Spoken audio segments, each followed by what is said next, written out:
नमस्कार, स्वागत है आप सभी का जी पंजाब हरियाणा हिमाचल पर और मैं मनोज श्रीवास्तव हूं। आप देख रहे हैं हमारा खास कार्यक्रम हिमाचल का दंगल। दरअसल हिमाचल प्रदेश में अग्निपथ योजना जो केंद्र की तरफ से लागू की गई है उसका जबरदस्त विरोध हो रहा है। कई हिस्सों में विरोध प्रदर्शन का सिलसिला तेज हो चुका है। सरकार का दावा है कि इस योजना से युवाओं को नौकरी के अवसर मिलेंगे तो सेना को युवा ताकत मिलेगी, लेकिन युवा इस योजना को स्वीकार करने को राजी नहीं हो रहे। शहर शहर प्रदर्शन हो रहे हैं और युवाओं का आरोप है कि सरकार ने पुरानी भर्ती प्रक्रिया रद्द कर उनके साथ धोखा किया, जबकि विपक्ष बीजेपी पर युवाओं के भविष्य से खिलवाड़ करने का आरोप लगा रहा है। आखिर इस गतिरोध का अंत क्या होगा, ये सवाल है। इसके अलावा भी कई और पहलू हैं, इस पर आज हम बात करेंगे।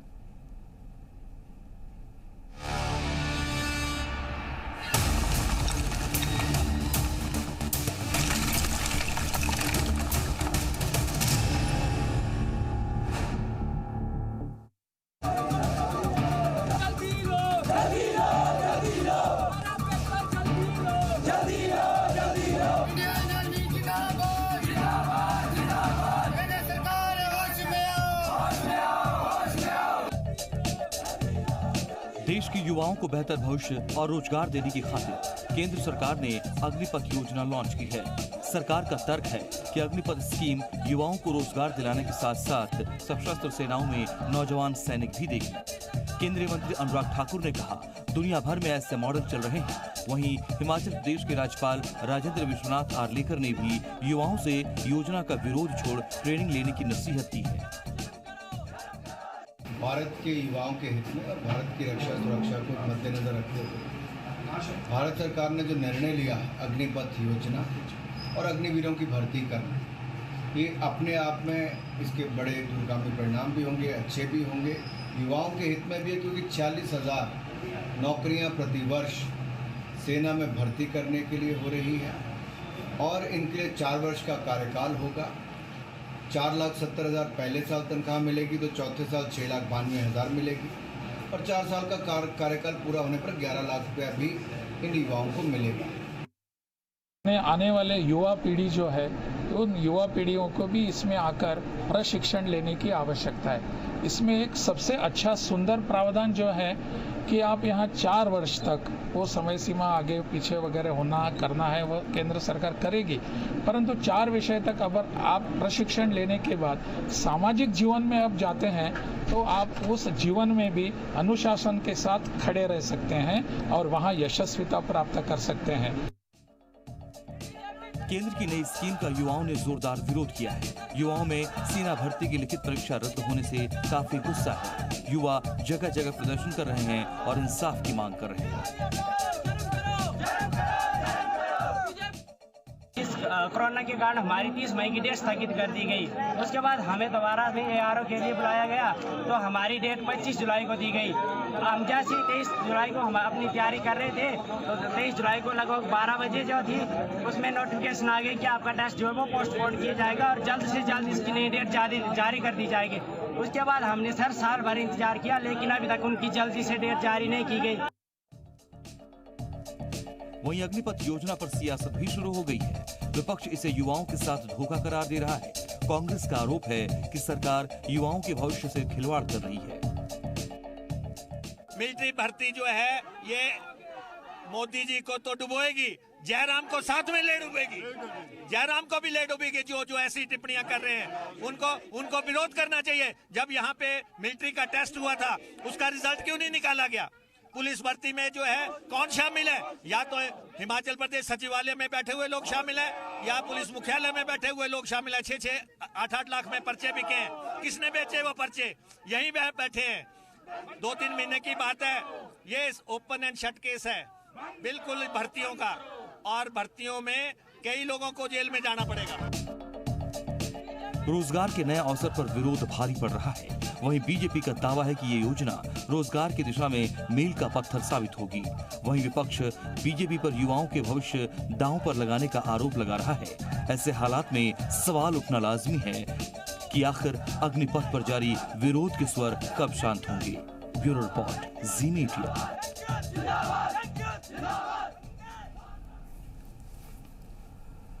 तो मसला बड़ा है और केंद्र की तरफ से जो योजना लॉन्च की गई है, तो केंद्र और बीजेपी और तमाम जो उनके घटक दल हैं उनका ये दावा है कि ये योजना भी बहुत बड़ी है और इससे एक नई शुरुआत हो रही है पूरे देश में रोजगार के सृजन को लेकर के, अवसर को लेकर के। और इसका बड़ा जो एक पहलू है वो ये बताने की भी कोशिश है कि सैन्य क्षमता को हम कैसे और युवा शक्ति दे सकते हैं, कैसे और मजबूती दे सकते हैं, और उनका इन युवा कौशल का कैसे हम देश हित में बेहतर इस्तेमाल कर सकते हैं। ये तमाम बातें हैं, लेकिन युवा वर्ग एक बड़ा हिस्सा इससे नाराज है, उसे यह संतोषप्रद नहीं नजर आ रहा है। वो कह रहा है कि पुरानी प्रक्रिया जो थी वो बेहतर थी।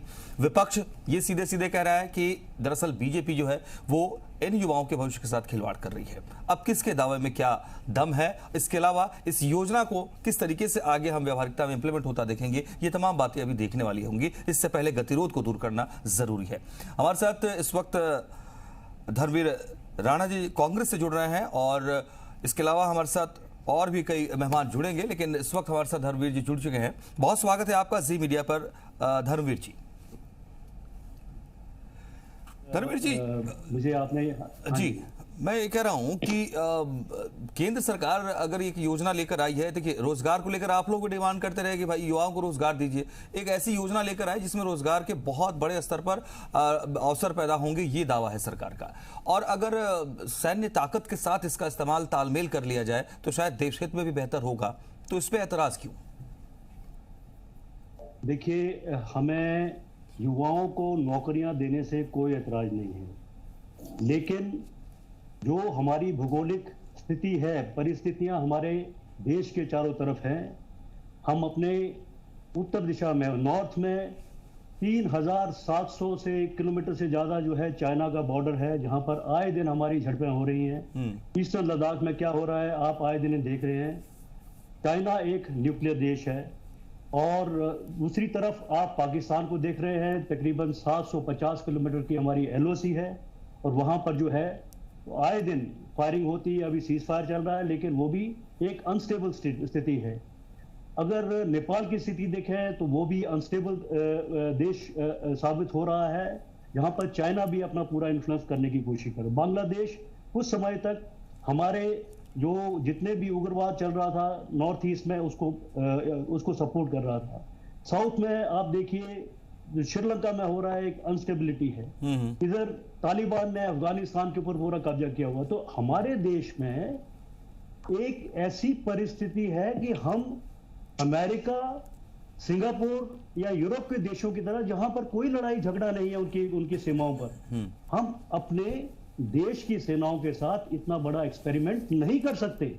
अगर आपको नौकरियां क्रिएट करनी है तो रेलवेज में क्रिएट करिए, आप पोस्टल सर्विसेज में क्रिएट करिए, BSNL में क्रिएट करिए, कॉर्पोरेट वर्ल्ड में क्रिएट करिए, लेकिन सेना के साथ ही इतना बड़ा प्रयोग क्यों हो रहा है, ये हमारी एक सबसे बड़ी आपत्ति है। ठीक है धर्मवीर जी, ठीक है, आप मतलब एक पहलू ये आपका है कि आप इंटरनेशनल बाउंड्रीज जो सिक्योरिटीज का मसला है उसके साथ आप कह रहे हैं कि समझौता हो सकता है, एक आशंका आप ये जता रहे हैं। ठीक है, आपके पास फिर लौटता हूं मैं। पंकज पंडित जी मेरे साथ आम आदमी पार्टी से जुड़ चुके हैं। पंकज जी, बहुत स्वागत है आपका भी जी मीडिया पर। इंटरनेशनल बाउंड्रीज और वहां की सिक्योरिटी को लेकर कांग्रेस का ये कहना है, मतलब कांग्रेस की तरफ से आशंका जता रहे हैं राणा साहब कि उसको खतरा हो सकता है। ठीक है, मैं ये समझना चाहता हूं कि अगर ऐसे सैन्य ताकत को तैयार किया जा रहा है और ये कहा जा रहा है कि उनमें से हम 25% को जो है पूरी तरह से सेना में शामिल भी करेंगे, तो धीरे धीरे करके ही सही हमारी सैन्य ताकत बढ़ेगी, तो क्या हम उसका इस्तेमाल और नहीं कर सकते हैं आगे? और जहां पर हमें लगता है कि थोड़ी असुरक्षा की भावना है, जैसा कि आशंका भी जताई जा रही है, जो दिक्कत क्या है इसमें? देखिए, मुझे लगता है हमें इस पूरे दृष्टिकोण को समझना कि एक तो कोरोना के चलते लगातार 2 साल से भर्तियां बंद थी। इन्होंने फिजिकल टेस्ट करवा लिया, रिटन टेस्ट की डेट नहीं दे रहे। अब एकदम एक ऐसी योजना लाते हैं जिससे ना तो युवाओं का भविष्य सुरक्षित है, उसके साथ ही हमारे सेना के सम्मान के साथ भी समझौता किया जा रहा है। पहले तो इस सरकार ने पिछली जो भर्ती प्रक्रिया थी वो रद्द कर दी। स्पष्ट है कि अब भविष्य की जो भी भर्ती होगी वो ये 4 साल वाला जो ये तरीका है इससे होगी। हमारा विरोध यहीं पर है। सबसे बड़ी बात है, आप युवाओं के सपने को 4 साल में क्यों कैद करना चाहते?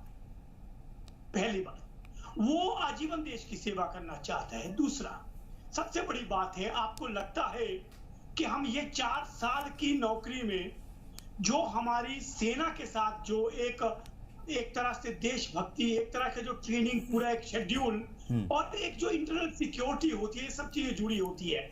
आपको लगता है कि आप 4 साल में सेवा लेकर के उसे समाज में इस हालात में छोड़ देंगे जहां उसका कोई भविष्य नहीं है? दूसरा मुद्दा हमारा इसके साथ जुड़ा हुआ ये है। और तीसरा मुद्दा हमारा, जो सबसे बड़ा मुद्दा हमारा बीच में ये है कि सरकार को अगर प्रयोग ही करना था तो हमारी सुरक्षा और विश्व की सबसे शक्तिशाली मानी जा रही सेना के साथ मुझे लगता है अगर आपको कोई कटौती करनी है, आपने कोई प्रयोग करना है, तो उसके लिए आपके पास कई क्षेत्र, वहां आप ये प्रयोग कर सकते थे। लेकिन ये कॉन्ट्रेक्चुअल बेस पर देश की सुरक्षा को दांव पे लगाना निश्चित तौर पे इस सरकार का ये ऐसा कारनामा है जिसकी मुझे लगता है हर वर्ग निंदा कर रहा है। ठीक है, सबसे ज्यादा तो जो सैनिक वर्ग है, ठीक है, जो सैनिक पंकज जी, आम आदमी पार्टी को लगता है कि ये एक प्रयोग है और ये प्रयोग खतरनाक हो सकता है, ऐसा प्रयोग नहीं करना चाहिए सैन्य ताकत को लेकर, सेना के अपने जो अभी व्यवस्थाएं हैं उसको लेकर के। ठीक है, हमारे साथ कैप्टन रंजीत सिंह भी बीजेपी से जुड़ चुके हैं। रंजीत सिंह, बहुत बहुत स्वागत है आपका जी मीडिया पर। और कैप्टन शिवम भी हमारे साथ हैं, आप पूर्व आर्मी ऑफिसर हैं, बहुत स्वागत है आपका भी। मैं एक बार कैप्टन रंजीत सिंह आपके पास आना चाहता हूँ। कैप्टन साहब, मैं ये समझना भी चाह रहा हूं आपसे, आप कह रहे हैं कि एक ऐसी योजना जिससे जहां देश के युवाओं को रोजगार के अवसर मिलेंगे, सैन्य ताकत में युवा शक्ति का इजाफा होगा, ये शानदार एक कॉम्बिनेशन है। लेकिन इसका अगर ये असर बेहतर है तो फिर देश भर में अलग अलग हिस्सों में क्यों युवा, वही युवा जो इसमें शामिल होंगे जिनके लिए ये बड़े अच्छा अवसर की बात होती, वो सड़क पे उतर रहे हैं, वो विरोध कर रहे हैं इस योजना का।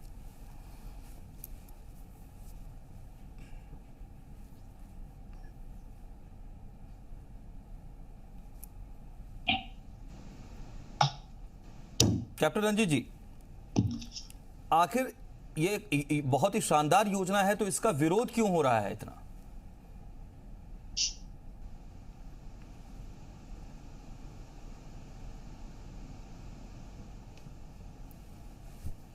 कैप्टन रंजीत से शायद हमारा संवाद बेहतर नहीं हो पा रहा है। कैप्टन शिवम, अगर आप हमें सुन पा रहे हैं, मैं सबसे पहले ये चाहूंगा कि ये जो एक बड़ा तर्क कि जहां रोजगार के अवसर पैदा हो रहे हैं इस योजना से, वहीं सैन्य ताकत में युवा शक्ति का एक शानदार इजाफा होगा, समन्वय होगा जो देश हित में भी होगा। आप इससे सहमत हैं?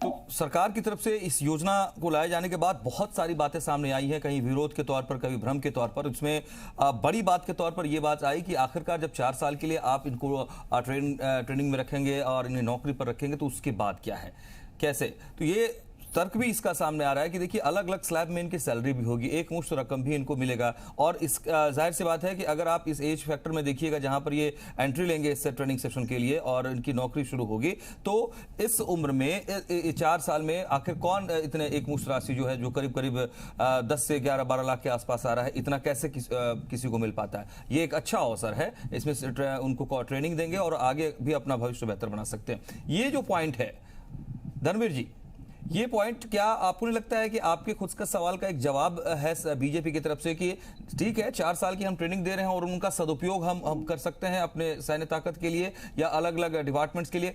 यहां तक कि स्टेट पुलिस को भी कहा जा रहा है कि आप, और कई स्टेट्स ने शुरू भी कर दिया, ऐलान किया है कि हम उनको अपने यहाँ अडॉप्ट करेंगे, अपने टीम में शामिल करेंगे पुलिस के लिए। तो उनके लिए आगे ब्लैंक वाली सिचुएशन तो नहीं है? अभी तक मीडिया में पढ़ा है, जो बयान हमने सुने हैं, उसमें कहीं पर भी ये एश्योरेंस नहीं है कि 4 साल के बाद इनको पैरामिलिट्री फोर्सेस में ले लिया जाएगा या पुलिस में ले लिया जाएगा। आश्वासन सिर्फ एक खोखले दिए जा रहे हैं। युवा, देखिए, सेना में एक नौकरी का साधन लेकर नहीं आता है। युवा हमारे हिमाचल में यहाँ पर ये जुनून है, ये जज्बा है सब में। इस जज्बे को हमारे माननीय प्रधानमंत्री जी को मानना पड़ेगा। हिमाचल से इतना प्रेम करते हैं, तो हिमाचल के लोगों का जो जज्बा है वो भी उन्हें समझना चाहिए था। और यहाँ के जो बच्चे हैं वो 3 साल, जैसे कि हमारे पहले प्रवक्ता ने कहा कि 3 साल 2019 में उन्होंने जो भर्ती में हिस्सा लिया, उसमें फिजिकल टेस्ट पास किया, मेडिकल किया, वो 2021 में फिजिकल टेस्ट पास किए और मेडिकल किया, उन लोगों का 3 साल उनको कोई भी किसी किस्म की हर चीज सीक्रेट रखी गई और उनको रिटन एग्जामिनेशन में नहीं लिया गया। तो ये भी एक बड़ा वर्ग है यहाँ पर तकरीबन आज भी। बिल्कुल आप सही कह रहे हैं, हिमाचल प्रदेश में एक बड़ा वर्ग है। हाँ, ये मैं मुझे 2 मिनट और दीजिए, 1 मिनट और दीजिए, क्योंकि इन बच्चों का जो लोग बिल्कुल सड़क पे आ गए हैं, इनके साथ में एक सरासर नाइंसाफी है। इनका कहना है कि हमारी जो एडवर्टीजमेंट हुई है और जिस एडवर्टीजमेंट पे हमने अप्लाई किया था और हमें टेस्ट के लिए बुलाया गया, आप इसको जो रिट्रोस्पेक्टिवली हर चीज कैंसिल कर रहे हैं 3 साल के, और उसके बाद हमें कह रहे हैं कि आप फिर नई भर्ती प्रक्रिया में शामिल हो और फिर से टेस्ट दो, फिर से पास करो। कई लोग जो है वो एज से ऊपर निकल जा चुके हैं, लेकिन सुना है कि अभी 23 साल तक उसकी उम्र कर दी है। हाँ। लेकिन युवा ठगा जा चुका है। ठीक है सर, मैं आपके सवाल को आगे लेकर जाना चाहता हूं। कैप्टन रंजीत अब हमें सुन पा रहे हैं बेहतर। कैप्टन रंजीत, बहुत स्वागत है आपका। सवाल यह है कि अग्निपथ योजना का वही लोग, वही युवा, वही वर्ग विरोध कर रहा है जिसके लिए आप खास करके ये स्कीम लेकर के आए हैं। आप देख रहे होंगे पूरे हिमाचल प्रदेश में, ऊना हो, मनाली हो, शिमला हो, चाहे नाहन हो, बहुत सारी जगहों पर बहुत उग्र तरीके से लोग इसका विरोध कर रहे हैं, इस योजना का। सर, इन्होंने 2 साल से जो लड़के भर्ती किए थे उनके इन्होंने टेस्ट नहीं किए और उनको भर्ती नहीं किया। इनके प्लान थी पहले से ही कि जैसे इन्होंने शुरू किया है तो सबसे पहले तो 6 महीने ट्रेनिंग में चले जाएंगे और 3.5 साल में जो बच्चा क्या करेगा कि यूनिट में जो बच्चा जाता है वो 3-4 साल उसको अपने एक सोल्जर बनने में लग जाते हैं। तो इन्होंने प्लान किया हुआ है कि 25% जो लोग हैं वो आगे बढ़ेंगे और 75% घर भेज दिया जाएगा। तो उन्होंने वो जो 75% घर आ जाएंगे उनको ये समझेंगे कि ये बिल्कुल अनक्वालिफाइड है, इसलिए इनको घर भेज दिया गया है। इसलिए बहुत बादरिश उठाया जाएगा और पब्लिक के बीच बहुत गलत मैसेज आएगा और इनको आगे भी कोई नौकरी तक नहीं रखेंगे। इन्होंने प्लान किया हुआ कि अगर सबसे मेन मुद्दा इनका ये है कि इनको पेंशन बंद करना है, क्योंकि एक डिफेंस ऐसी चीज बची हुई थी जो देश को चारों तरफ से चलाता है। और अभी ये बड़े बड़े वादे कर रहे हैं, इनके वादे बहुत ही गलत हैं। क्योंकि अभी मेरे क्वेश्चन है, मैं अभी कैप्टन शिवम, मैं ये दरअसल आपसे ये भी समझना चाह रहा हूं कि क्या इस योजना के तहत जो लोग मैं कह रहा हूं, जिसको लेकर विपक्ष भी कह रहा है कि 25% जो है वो आप उनको आगे संभवतः अलग अलग विंग में ले भी लेंगे और बेहतर ट्रेनिंग देने के बाद, मैं ये समझना चाहता हूं कि क्या अगर जो 75% लोग जो बाहर रह जाएंगे तो वो स्टेट पुलिस में या स्टेट गवर्नमेंट की जो और नौकरियां आएंगी, ये एश्योरेंस तो वहां से दिया जा रहा है कि आप उनको वहां भी नियुक्त करेंगे और वेटेज देंगे बल्कि उनको, तो वो बिल्कुल ब्लैंक सिचुएशन में तो नहीं रहेंगे करियर को लेकर। तो 75% का तो लिखकर तो नहीं देंगे, 75% को ले लेंगे, मान लो 10% को ले लेंगे, 5% को ले लेंगे, उससे मैं 60% कहाँ जाएंगे। ठीक है, एक अश्योरेंस की भी बात है यहाँ। ठीक है सर, कैप्टन शिवम, मैं कैप्टन रंजीत जी हमारे साथ है बीजेपी से, जरा उनसे जवाब लेता हूँ। रंजीत जी, सवाल ये कि दुविधा या भ्रम जो भी कहिए आप, कुछ सवाल हैं उसका जवाब तो आना चाहिए। अब 4 साल के बाद अगर 75% जो बच्चे युवा होंगे वो अगर हट जाएंगे वहां से, तो वो क्या करेंगे, उनके लिए क्या आप लोगों ने ऑथोराइज तरीके से तय किया, ये जानकारी सामने आनी चाहिए। और उसके बाद ये है महत्वपूर्ण कि जो लिखित परीक्षाएं जो पिछले हो चुके हैं, मेडिकल हो चुके हैं, क्या उन लोगों को ये जवाब प्रॉपर दिया गया कि आपको इसमें शामिल करने को लेकर कोई वेटेज आपको दे देंगे हम नई अग्निपथ योजना में, या आपको नए सिरे से आना है? ये चीजें क्लियर नहीं है सर।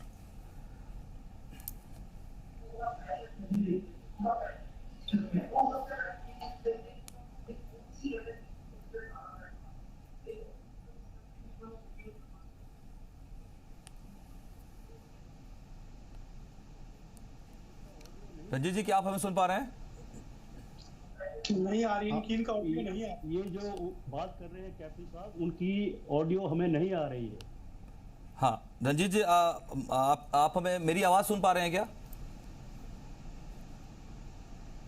ठीक है, मैं कैप्टन शिवम के पास आना चाहता हूं एक बार फिर से सर। ठीक है कैप्टन शिवम, अब एक जो दावा सरकार का ये है कि अगर 25% हमारे क्वालिफाइड युवा हमें मिलते हैं तो उससे हम जो सैन्य की 3 टुकड़ियां हैं उनमें अलग अलग विंग्स में इनकी जो ग्रेड होंगी या उनकी जो क्वालिफिकेशंस होंगी उसके हिसाब से हम उनको शामिल करेंगे, तो सैन्य ताकत में इजाफा तो होता दिखता है वहां पर, क्या ये ठीक है देश के लिए, हम इस तरीके से अगर सैन्य टुकड़ियों में लोगों को शामिल करें? है कि जब 100% भर्ती करेंगे तो वो सभी तो टेस्ट क्वालिफाई करके जाएंगे, जब मैट्रिक होंगे या प्लस टू होंगे क्वालिफाई करके जाएंगे। ठीक है, तो 25% को रखेंगे और 75% को निकाल देंगे, उसमें बहुत विरोध पैदा हो जाएगा सर। नहीं, मान लीजिए अगर कुछ नियम है सेना को लेकर के, अगर तो उस आधार पर इसको देखा जा सकता है क्या कि भाई आप उस लेवल पर अगर क्वालिफाइड हैं तभी हम आपको लेंगे, जो अभी तक भी प्रक्रिया चलती है। मान लीजिए अगर आप उनकी क्वालिफिकेशन के हिसाब से ही, ऐसा होता है कि फौज में जो नौकरी करता है वो हमने 32 साल नौकरी किया, जो नाम को निशान के लड़ा जाता है, जो जवान 4 साल में निकल जाएगा उधर से, या 75% निकलने के चांस होंगे, तो वो थोड़ी दिल से काम कर सकते हैं। वो तो दिल से काम करेंगे नहीं, बिल्कुल नहीं, उस काम को कैसे कर सकते हैं? ठीक है, वो तो हो जाएंगे, हमने 3 साल के बाद घर जाना है। ठीक है पंकज जी, जल्दी से रास्ता क्या लगता है, क्या आप इस मामले में कुछ और संशोधन की जरूरत है इस योजना है? मुझे लगता है ये किसान बिल की तरह ये दूसरा निर्णय होगा इस सरकार का, जो इन्हें रोल बैक करना होगा। 24 घंटे के अंदर विरोध देखते हुए आयु सीमा बढ़ा दी गई 21 से 23। अभी तक इसका विरोध बड़े स्तर पे है और कम से कम सेना के सम्मान और युवाओं के भविष्य के साथ खिलवाड़ किसी स्तर पे नहीं होना चाहिए। हमारा साफ मानना है कि अगर आपने प्रयोग करने हैं, आपके पास देश में कई और जगह खुली है, आप किसी अन्य क्षेत्र में कीजिए, लेकिन देश की सुरक्षा, सेना के सम्मान के साथ आप किसी भी तरह से इस तरह का प्रयोग नहीं कर पाएंगे। और हमारा मानना है कि सरकार को ये जो निर्णय है इसे पूरी तरह से वापस लेना। ठीक है, बहुत सारी बातें जरूर हैं और उन सवालों और उन बातों में सवाल है, उनके जवाब आना बाकी है, लेकिन जिस तरीके से अगर कुछ संशोधन उम्र को लेकर किया गया तो ये उम्मीद की जानी चाहिए कि अगर वाकई गतिरोध का स्तर इतना बड़ा है तो संभव है कि सरकार उनमें संशोधन को लेकर के भी सोचे, विचार करे और इस योजना को ठोस तरीके से लागू करे। अगर इसके जरिए रोजगार और सैन्य ताकत में आप युवा जोश भरना चाहते हैं तो उसका समन्वय बेहतर हो, कैसे एक्सेप्टेंस हर वर्ग में हो, ये भी सुनिश्चित हो पाए। बहुत शुक्रिया आप सबका हमारे साथ इस डिबेट में शामिल रहने के लिए। तो अलग मुद्दे पर फिर आपसे मुलाकात करेंगे हिमाचल के दंगल में। नमस्कार।